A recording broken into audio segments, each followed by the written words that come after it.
Hello नमस्कार दोस्तों, स्वागत है आपका हमारे YouTube channel Amod sir Hindi में। तो दोस्तों, आज एक और हिंदी टेस्ट सीरीज़ में एक और प्रैक्टिस सेट नंबर 37 प्रश्न है। अभ्यास करते हैं, देखते हैं कितने प्रश्न सही होते हैं। जब टेस्ट समाप्त हो तो कमेंट बॉक्स में ज़रूर टाइप करिएगा कि आपने 37 में कितने प्रश्न किए हैं। ठीक है, आइए स्टार्ट करते हैं। और आपके लिए बता दूं कि जो लोग हमारे चैनल पर नए हैं वो हमारे चैनल को सब्सक्राइब कर लें, बेल आइकन को दबा लें, ताकि हमारा शाम का जो ये प्रैक्टिस है रात्रि 8 बजे होता है, आप तक इसका नोटिफिकेशन पहुंच सके। आइए स्टार्ट करते हैं। प्रश्न नंबर पहला प्रश्न में गद्यांश है। ये उस दिन भी गद्यांश था, ये मत सोचिएगा कि ये वाला वही प्रैक्टिस सेट है। गद्यांश सेम है, कर लेते हैं। हमारी हिंदी भाषा, कल या परसों वाले प्रैक्टिस सेट में किया था। हमारी हिंदी भाषा है, इसी कारण यह पहले अरबी फारसी आदि के संपर्क में आकर उनके बाद में अंग्रेजी के भी शब्द ग्रहण करती जा रही है। इसे दोष नहीं, गुण ही समझना चाहिए, क्योंकि अपनी इस ग्रहण शक्ति के कारण ही हिंदी में नए शब्दों का आगमन होता जाएगा।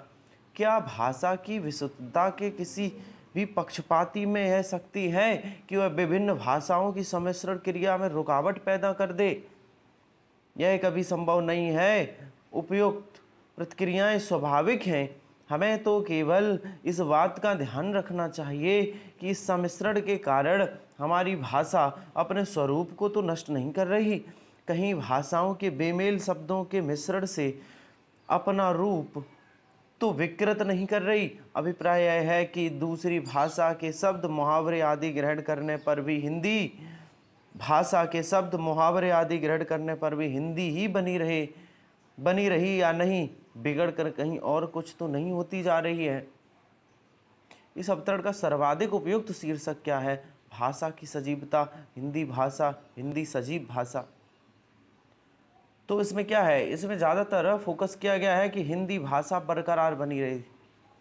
जो हिंदी भाषा है उसमें अरबी और फारसी भाषा के, अंग्रेजी के सभी शब्द आ रहे, तो कह रहे हिंदी की शुद्धता बनी रहे, तो हिंदी भाषा की सजीवता। आंसर नंबर सी, इस प्रश्न का सही जवाब होगा आंसर सी। नेक्स्ट प्रश्न, दूसरा प्रश्न करिएगा, जल्दी जल्दी जवाब दीजिएगा। हिंदी में नए शब्दों को अपनाते समय किस बात को ध्यान में रखना चाहिए? जल्दी से इस प्रश्न का जवाब दीजिएगा। हिंदी में नए शब्दों को अपनाते समय किस बात को ध्यान में रखना चाहिए? तो क्या है, पढ़ लीजिए। हमारी भाषा इस सम्मिश्रण से अपना रूप तो नहीं नष्ट कर रही, अन्य भाषाओं के बेमेल शब्दों से हमारी भाषा का रूप विकृत तो नहीं हो रहा, दूसरी भाषाओं के शब्द मुहावरे आदि के इसमें, ये तो आंसर दोनों सही होंगे। हमारी भाषा की समझ अपना स्वरूप नष्ट, ये भी आंसर सही है। अन्य भाषाओं के बेमेल से हमारी भाषा रूप, ये भी आंसर सही है। और ये मुहावरों से अपना रूप तो नहीं बदल रही, ये भी सही। इसका मतलब डी ऑप्शन याद नहीं दिया गया। इस प्रश्न का सही जवाब होगा आंसर डी, ये सभी, ये तीनों, ये सभी। नेक्स्ट प्रश्न, हिंदी में दिए गए शब्दों का आगमन क्यों उचित है? इस प्रश्न का सही जवाब दीजिएगा। हिंदी में नए शब्दों का आगमन क्यों उचित है? क्योंकि सीमित शब्दकोश के कारण, प्राचीन भाषा के होने के कारण, हिंदी का प्रचार बढ़ने के कारण, देवनागरी लिपि के कारण। बताओ, हिंदी में नए शब्द आते हैं तो उसका क्या फ़ायदा है? तो उसका फ़ायदा है कि हिंदी का प्रचार बढ़ने के कारण, हिंदी का जब प्रचार बढ़ा, हिंदी का प्रचार बढ़ने के कारण ऐसा होता है। इसका प्रचार बढ़ेगा तो हिंदी में नए शब्द आएंगे।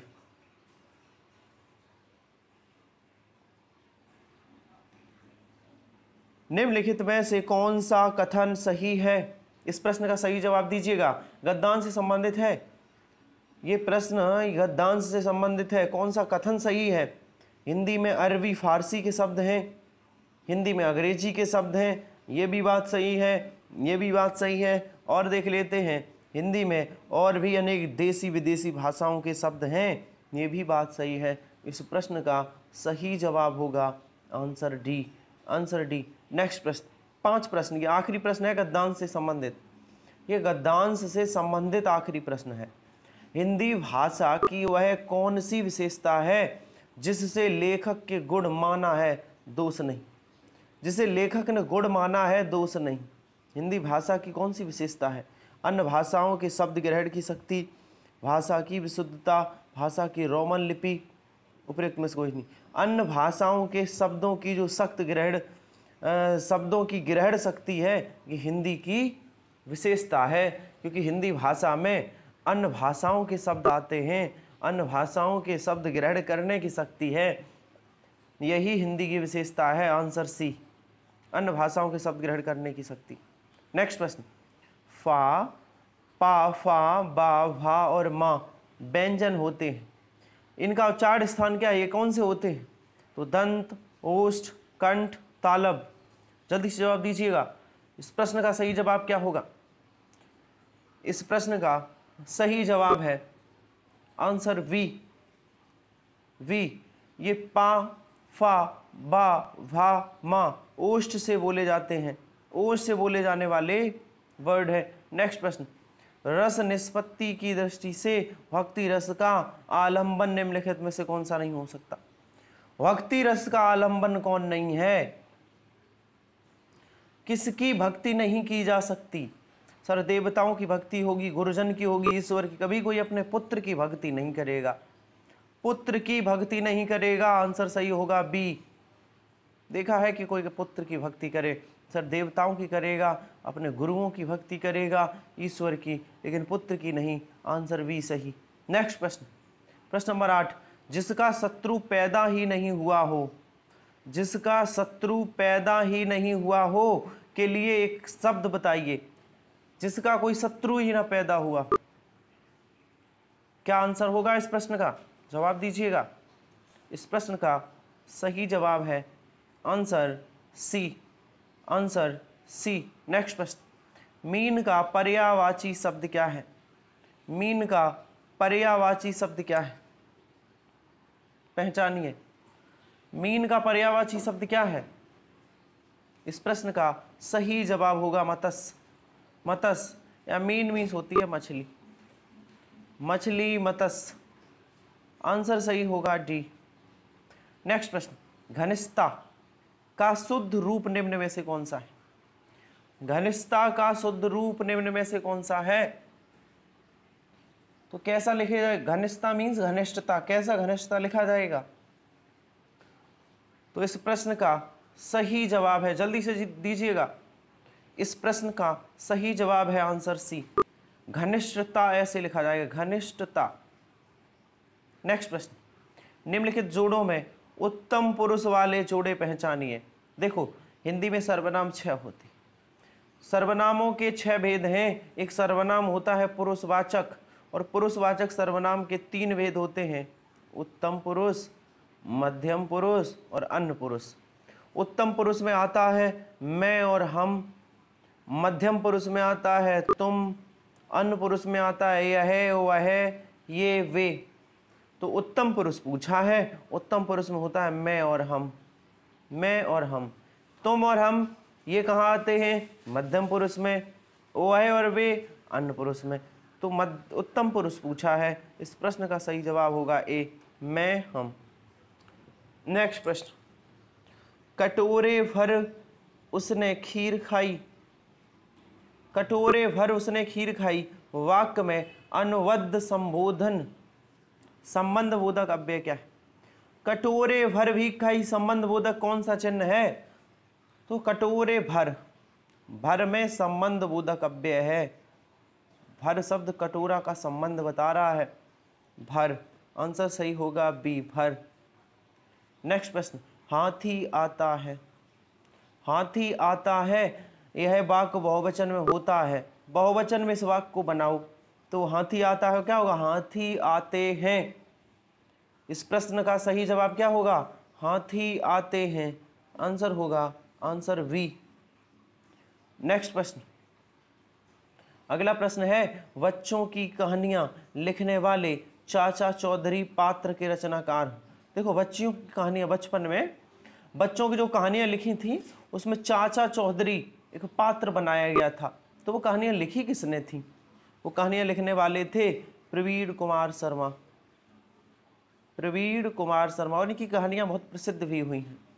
नेक्स्ट प्रश्न, कुल का अर्थ वंश होता है। कुल होता है कुल, खानदान, आप किस कुल से हैं। कुल का अर्थ वंश होता है, परंतु इसके समरूपी शब्द कूल का अर्थ क्या होता? तो कूल का अर्थ क्या है? कुल मीन्स होता है वंश, तो कूल मीन्स क्या है? दो ऑप्शन है, गर्म, किनारा, एक और ऑप्शन होंगे, दो ही ऑप्शन है, दो नहीं दिए गए तो मैं बता दूं, इसी में आंसर होगा कूल मीन्स होता है किनारा, आंसर वी। नेक्स्ट प्रश्न, गहरा शब्द का भाववाचक संज्ञा क्या है? गहरा का भाववाचक संज्ञा के 5 भेद होते, व्यक्तिवाचक संज्ञा, जातिवाचक संज्ञा, समूहवाचक संज्ञा, द्रव्यवाचक संज्ञा और भाववाचक। तो भाववाचक संज्ञाएं कौन सी होती हैं? ऐसी संज्ञाएं जिन्हें छू ना सको, जिन्हें महसूस कर सको, वो सभी भाववाचक संज्ञाएं हैं। तो गहरा की भाववाचक होगी गहराई, गहराई, आंसर ए सही होगा। नेक्स्ट प्रश्न, जय का निम्न में से विलोम शब्द बताइए। जय का विलोम शब्द क्या है? जय का, तो जय का क्या? विजय होगा, पर विजय होगा, परजया होगा, पराजय होगा। इस प्रश्न का सही जवाब दीजिए। जय का विलोम शब्द होगा पराजय। जय का विलोम शब्द कौन सा है? पराजय। अगला प्रश्न, देशभक्ति में कौन सा समास है? जल्दी से जवाब दीजिएगा। देशभक्ति में कौन सा समास है? तो देशभक्ति का समास विग्रह क्या होगा? देश के लिए भक्ति, देश के लिए भक्ति, अर्थात कारक चिन्ह आया है के लिए, और कारक चिन्ह एकमात्र समास में आते हैं, इसका नाम है तत्पुरुष समास। आंसर सही होगा तत्पुरुष समास। अगला प्रश्न है, कायक, वाचिक, आर्याय और सात्विक किसके भेद हैं? कायक, वाचिक, आर्याय और सात्विक किसके भेद हैं? इस प्रश्न का सही जवाब है अनुभाव के, अनुभाव के भेद हैं, आंसर ए।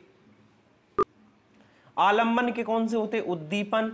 विभाव के होते हैं उद्दीपन और आलंबन विभाव। और अनुभाव के 4 होते हैं, कायक अनुभाव, वाचिक अनुभाव, आर्यक अनुभाव और सात्विक। सही जवाब होगा आंसर ए। नेक्स्ट प्रश्न, निम्नलिखित में से तद्भव शब्द कौन सा है? तद्भव, देखो ये तत्सम है। उलूक, उलूक का तद्भव होगा उल्लू, ये भी तत्सम शब्द है। इसका तद्भव होगा कूप का होता है कुआं। और पुस्तक, पुस्तक भी तत्सम शब्द है। ओझा, ओझा तद्भव है। ओझा का तत्सम होता है उपाध्याय। उपाध्याय, उपाध्याय से बना है, उपाध्याय से बना है ओझा, और ओझा का तत्सम होता है उपाध्याय। नेक्स्ट प्रश्न, अगला प्रश्न है, निम्नलिखित शब्दों में विशेषण पहचानिए। बताइए कौन सा शब्द विशेषण है? जल्दी से। विशेषण किसे कहते हैं? जो किसी की विशेषता बताए, जो किसी की विशेषता बताए। कौन सा शब्द है जो यहाँ विशेषता बता रहा है? इस प्रश्न का सही जवाब होगा आंसर ए, ऐतिहासिक। आंसर ए होगा ऐतिहासिक। 22 देखो, प्रश्न नंबर 22, अवलंब और अभिलंब शब्द में युग्म सही अर्थ है। कौन सा युग्म सही अर्थ है अविलंब और अभिलंब में? तो अविलंब मीन्स होता है, जल्दी से जवाब, अभिलंब मीन्स होता है सहारा और अभिलंब मीन्स होता है शीघ्र। इस प्रश्न का सही जवाब होगा आंसर ए। इस प्रश्न का सही जवाब होगा आंसर ए। नेक्स्ट प्रश्न, किनारा के लिए सही पर्यायवाची वाले शब्द की पंक्ति चुनिए। किनारा का कौन सा पर्यायवाची शब्द सही है? तो इस प्रश्न का सही जवाब दीजिए। इस प्रश्न का सही जवाब है तट, तीर, कगार। तट, तीर, कगार कहाँ पे है? तट, तीर, कगार। आंसर सही होगा आंसर वी। इसमें क्या दिक्कत है? तट कगार है, तर नहीं होगा। इसमें क्या है? तीर और कगार, ये दोनों गलत हैं। तट भी, कगर लिखा है, तट लिखा है, कगार और तीर सही है। आंसर सही होगा वी। तीनों मैच करते। नेक्स्ट प्रश्न, वर्णों के समुदायों को क्या कहते हैं? वर्णों के सार्थक क्रम को शब्द कहा जाता है, वर्णों के सार्थक, लेकिन वर्णों के समुदाय को, वर्णों के समूह को, समुदाय या समूह को क्या कहते हैं? वर्णमाला। आंसर ए सही होगा, वर्णमाला। नेक्स्ट प्रश्न, प्रश्न नंबर 25, कृष्ण ने हंस को मारा, इस वाक्य में कारक चिन्ह है क्रमशः। कारक चिन्ह पहचानो। कारक चिन्ह जो कर्ता ने कर्म को करण से, कारक चिन्ह हिंदी में 8 भेद होते हैं। तो देखो, कृष्ण ने कौन सा कारक चिन्ह है? कर्ता। और को कौन सा है? कर्म। तो 2 कारक चिन्ह है, कर्ता और कर्म। कहां पे आंसर है? Answer C. इसमें कारक चिन्ह है कर्ता और कर्म। नेक्स्ट प्रश्न, अगला प्रश्न है, जिसका वर्ण क्रम आदि लघु मध्य गुरु अंत लघु हो उसका गण होगा। देखो, ये रस से प्रश्न, अगर आपने नहीं पढ़ा है तो नहीं समझ आएगा। जिस वर्ण क्रम में लघु मध्य गुरु अंत में लघु हो तो उसका गण होता है जगड़। या माता राज भानस लगा, एक ट्रिक होती है, उसी से आप पहचान पाओगे। इसका आंसर जगड़ है। रस जब आपने पढ़े होंगे तो ये जरूर पढ़ा हो। आंसर सही है बी, जगड़। शुद्ध वाक्य पहचानिए, पहचानो। देखो, शुद्ध वाक्य, जल्दी से आंसर दीजिएगा। 27 का आंसर करिएगा। शुद्ध वाक्य पहचानिए। इस प्रश्न का देखो, वाह वाह वाह वाह, गलती कहाँ है? विस्मयादि बोधक ऐसा यहाँ चिन्ह नहीं है, ये भी गलत है। सर यहाँ प्रश्नवाचक चिन्ह है, ये भी गलत है। विस्मयादि बोधक शब्द के बाद ऐसा चिन्ह आता है, ये दोनों जगह ठीक है। अब आगे पढ़ते हैं।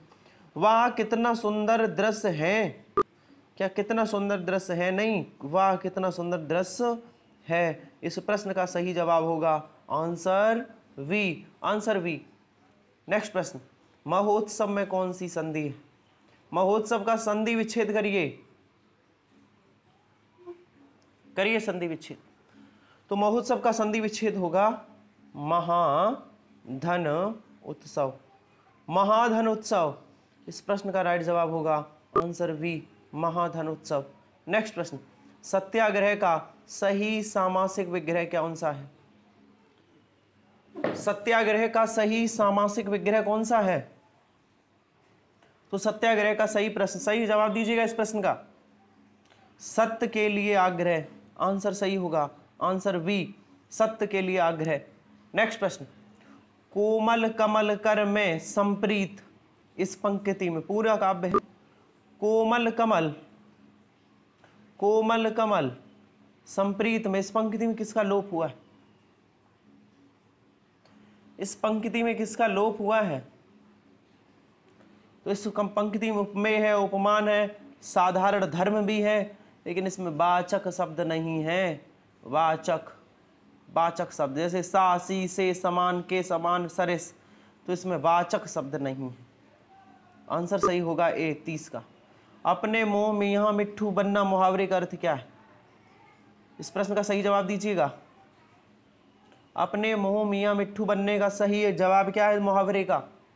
अपनी आलोचना स्वयं करना, अपनी प्रशंसा स्वयं करना, अपनी प्रशंसा स्वयं करना, अपनी प्रशंसा स्वयं ना करना, अपनी प्रशंसा स्वयं करना, अपनी प्रशंसा कराना। जल्दी से, अपनी प्रशंसा स्वयं करना, अपनी प्रशंसा स्वयं करना। Answer C. यहाँ क्या लिखा है? अपनी प्रशंसा स्वयं ना करना, ये गलत है। अपनी आलोचना स्वयं करना, ये गलत है। अपनी प्रशंसा कराना, ये भी गलत है। इस प्रश्न का सही जवाब होगा सी, अपनी प्रशंसा स्वयं करना। नेक्स्ट प्रश्न, परिक्रमा उपसर्ग है, परिक्रमा में कौन सा उपसर्ग है? जल्दी से जवाब दीजिएगा। परिक्रमा में कौन सा उपसर्ग है? परि। आंसर सही होगा डी, परि। अगला प्रश्न, निम्न में से कौन सा शब्द स्त्रीलिंग है? कौन सा शब्द स्त्रीलिंग है? इस प्रश्न का सही जवाब है, जल्दी से, हमने ट्रिक बताई थी, मेरा और मेरी। मेरा मेरी शब्द लगा के स्त्रीलिंग पहचानिए। मेरी शब्द जिसके साथ फिट बैठ जाए वही स्त्रीलिंग। करो, मेरी सौभाग्य नहीं, मेरी काव्य ये भी नहीं, मेरी चंद नहीं, मेरी सुंदरता, मेरी के साथ सुंदरता सही फिट बैठ रहा है, इसलिए स्त्रीलिंग शब्द कौन सा होगा? सुंदरता। आंसर सही है वी। नेक्स्ट प्रश्न, निम्नलिखित में से विलोम शब्द की दृष्टि से सही शब्द युग्म पहचानिए। कौन सा शब्द विलोम शब्द है? क्या अल्पज्ञ का बहुज्ञ है? समस्त का अभ्यस्त है, संयुक्त का संधियुक्त है, अज्ञ का अनभिज्ञ है। देखो अल्पज्ञ का विलोम होता है वह युग, आंसर सही होगा ए। जब इस प्रश्न का आंसर सही क्या होगा ए, और जब आंसर ए मिल ही गया तो इनको चेक ही नहीं करना है, अल्पज्ञ का वह युग। नेक्स्ट प्रश्न, कौन सा शब्दालंकार नहीं है? शब्दालंकार के 5 भेद होते हैं, कौन कौन से? पहला होता है अनुप्रास, दूसरा होता है यमक, तीसरा होता है श्लेष, चौथा होता है वक्रोक्ति और पांचवा होता है पुनरुक्ति। तो श्लेष भी होता है, यमक भी होता है, अनुप्रास भी, लेकिन अतिशयोक्ति ये अर्था का भेद है। अतिशयोक्ति किसका भेद है? अर्था का, ये शब्दा का नहीं है, आंसर सी। नेक्स्ट, जो पहले कभी ना हुआ हो के लिए एक शब्द है, जो पहले कभी ना हुआ। 36वां क्वेश्चन, जो पहले कभी ना हुआ, अभूतपूर्व। इस प्रश्न का सही जवाब है अभूतपूर्व, अभूतपूर्व। नेक्स्ट प्रश्न, इस प्रश्न का सभी लोग जवाब दीजिएगा, आखिरी प्रश्न है आज के प्रैक्टिस सेट का। पांव का तत्सम शब्द क्या है? जल्दी से जवाब दीजिएगा और कमेंट बॉक्स में टाइप करके बताइए कि आपने 37 में से कितना स्कोर किया है, ईमानदारी के साथ। पांव का तत्सम शब्द क्या है? तो पांव का तत्सम शब्द है पाद। इस प्रश्न का सही जवाब होगा पाद। तो आज हम लोगों ने हिंदी का प्रैक्टिस सेट बेहतरीन तरीके से लगाया। तो जिन लोगों ने हमारे चैनल को सब्सक्राइब कर लिया है, लाइक कर दिया है, उनका बहुत बहुत धन्यवाद। जो लोग नए हैं हमारे चैनल पर, वो चैनल को सब्सक्राइब कर लें ताकि ये रोज रात्रि 8 बजे टेस्ट सीरीज जो हिंदी की आती है वो आप तक इसका नोटिफिकेशन पहुंच सके। मिलते हैं कल नए प्रश्नों के साथ, बेहतरीन प्रश्नों के साथ, इसी समय रात्रि 8 बजे। तब तक के लिए धन्यवाद।